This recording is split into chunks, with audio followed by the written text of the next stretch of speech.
Eu quero, nesse nosso breve tempo, considerar sobre a oração do apóstolo, duas orações, na verdade, talvez até mais, mas duas orações, na verdade, que ele escreve aos Efésios, e eu queria que você visse a profundidade da oração dele.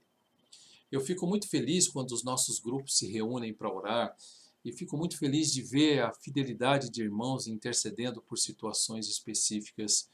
E isso é parte da nossa vida como igreja. A vida corporativa da igreja inclui intercedermos pelos irmãos.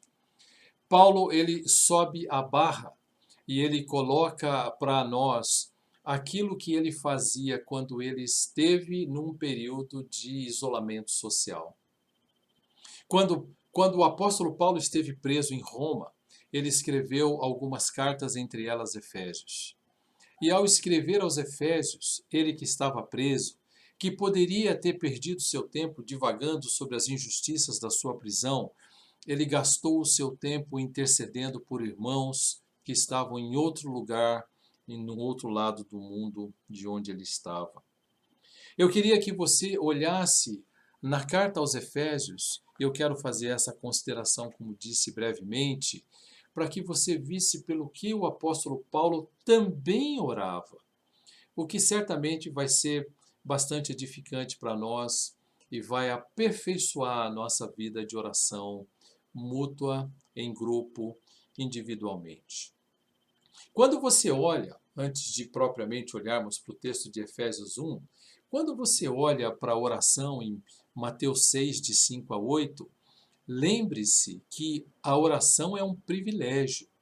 É um privilégio, porque Deus sabe do que necessitamos e ainda assim Ele nos permite chegarmos até Ele e colocarmos diante dele aquilo que está no nosso coração. Orar é um privilégio.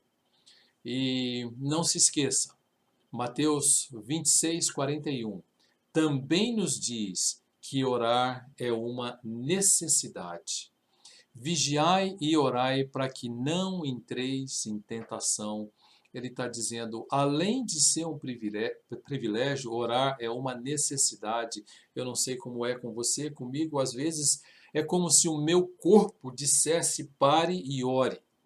Há momentos na nossa vida, na minha vida pessoal, em que orar é imperativo. E eu preciso ir para um canto e ficar sozinho e gastar o meu tempo com Deus e colocar diante de Deus aquilo que invade o meu coração. É um privilégio e é uma necessidade. E certamente é uma alegria quando eu ouço que os grupos estão reunidos e eu ouço das muitas bênçãos que acontecem nesses grupos de homens e mulheres e nós vamos certamente ser aperfeiçoados quando olharmos por aquilo que Paulo orava pela igreja dos Efésios. Em Efésios capítulo 1, ele está falando do privilégio que nós temos, que tivemos de ser alcançados pelo nosso Senhor Jesus Cristo. Verso 3, capítulo 1, verso 3. Bendito Deus e Pai de nosso Senhor Jesus Cristo, por que ele está bendizendo e pelo que ele está bendizendo? Porque Deus nos abençoou com toda sorte de bênção espiritual nas regiões celestiais em Cristo. Assim como, ele diz, não foi só isso, nos escolheu antes da fundação do mundo para sermos santos e irrepreensíveis. Nos predestinou para ele benefícios, expressões da graça de Deus. Nos predestinou para eles. Nos predestinou para a adoção de filhos, fomos chamados e ele nos adotou, fomos tornados filhos em Cristo Jesus, filhos de Deus. Temos a redenção, verso 7, pelo seu sangue, a remissão dos pecados. E ele diz que nós fomos selados, nesse texto, lá no finalzinho dele, pelo Espírito, o qual é o penhor da nossa herança. Nós fomos selados pelo Espírito. Deus nos separou para Ele, para viver com Ele, eternamente com Ele. E isso deveria fazer com o que Paulo faz no início da sua oração. Bendito o Deus e Pai de nosso Senhor Jesus Cristo. Relembrar quem éramos e quem somos deveria nos, de fato, levar diante dele caídos e, de alguma forma, orarmos a Deus e dizermos a Deus o quanto somos gratos por aquilo que ele nos concedeu sem merecermos. Quando ele chega no verso 16 do capítulo 1, Efésios 1, 16, ele diz: não deixo de agradecer a Deus por vocês, e eu também. Quando eu olho para a igreja e ouço que os nossos grupos estão reunidos, e ouço da vida da igreja, e ouço da liberalidade dos irmãos, e ouço de quanto investimento está sendo feito na vida de um e de outro, eu me junto a Paulo. Não deixo de agradecer a Deus por vocês. Não deixo de agradecer a Deus por vocês.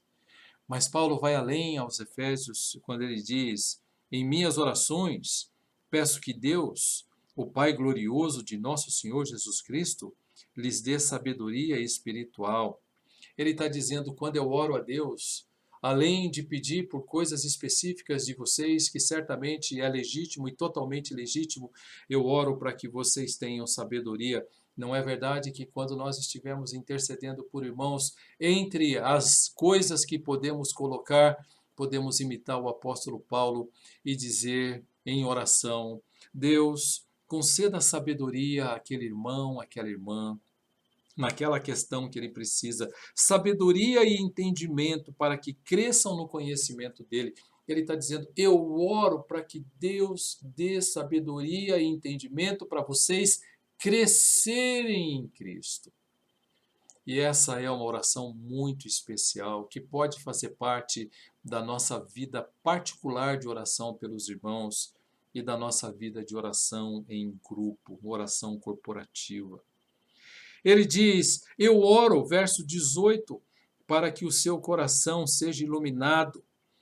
E ele está dizendo, iluminado para quê? Para que compreendam a esperança concedida àquele que chamou e a rica e gloriosa herança que ele deu ao seu povo santo. Esse mundo não é nosso, esta não é a nossa pátria. A nossa pátria está nos céus e eu oro para que vocês não percam isso de vista jamais. Para que não amem demais esse mundo, para que não coloquem os seus pés aqui como se fosse a morada definitiva. Ele diz: também oro para que entendam a grandeza insuperável do poder de Deus para conosco, os que cremos. Sabe o que ele está dizendo? Eu já vou completar o versículo para você. Ele está dizendo, quando você estiver diante de um desafio que você acha que Deus está oferecendo a você e que é intransponível e que aquilo que está sendo proposto para você é maior do que o que você pode suportar. Paulo está dizendo, eu oro para que vocês entendam e lembrem. Entendam a grandeza insuperável do poder de Deus para conosco os que cremos. Que poder é esse que está em nós, que habita em nós? É o mesmo poder grandioso que ressuscitou Cristo dos mortos e o fez sentar-se no lugar de honra à direita de Deus nos domínios celestiais. Incrível isso! Maior é aquele que está em nós do que aquele que está no mundo. Maior é aquele que está em nós do que aquele que está no mundo. Quando Paulo vai no capítulo 3 e ele vai falar sobre a revelação de que agora gentios e judeus estão juntos formando a igreja, e esse era o mistério que estivera oculto, a partir do verso 16 do capítulo 3, ele diz, ele vai orar de novo, e ele diz, peço que da riqueza de sua glória ele os fortaleça com poder interior por meio do Espírito. A versão atualizada, revista e atualizada diz, peço que segundo a riqueza da sua glória vos conceda sejais fortalecidos com poder mediante o seu Espírito no homem interior. E assim habite Cristo no vosso coração pela fé, estando vós arraigados e alicerçados em amor. É por isso que eu oro para que vocês sejam fortalecidos com poder mediante o Espírito, intimamente. Que esse mundo não os consuma, que vocês não sejam derrotados por ele, mas que vocês sejam fortalecidos com esse poder que operou a ressurreição de Cristo no íntimo de vocês, para que vocês vivam encorajados cada dia para a glória dele. E para que vocês conheçam o amor que excede todo entendimento e sejais tomados de toda a plenitude de Deus. Ele diz assim, em outra versão, que vocês experimentem esse amor, e ele diz: também peço que, como convém a um povo santo, vocês possam compreender a largura, o comprimento, a altura e a profundidade do amor de Cristo. Quando você entender que Deus não está com você, lembre-se que o amor de Deus é muito extenso, é grande, a altura, a largura, comprimento, profundidade do amor e Paulo de Deus. E Paulo está orando por aquele povo, dizendo: compreendam a abrangência, o tamanho, a enormidade desse amor. Esse amor não pode abandoná-la nunca, jamais. Quando a solidão chegar, ou o desespero parecer cercar, lembre-se que o amor de Deus é tão imenso que eu preciso de alguém intercedendo por mim para que eu compreenda esse amor e para que eu experimente esse amor, ainda que seja grande demais. E ele está dizendo: eu estou orando para que vocês experimentem esse amor e vocês sejam preenchidos com toda a plenitude de Deus. Que belo texto esse. O nosso querido apóstolo Paulo está dizendo: eu queria que vocês vivessem cada dia sabendo que essa não é a nossa pátria. Deus nos escolheu, Deus nos sustenta, Deus nos preserva, Deus nos dá entendimento, Deus nos deu o poder da ressurreição de Cristo que opera em nós.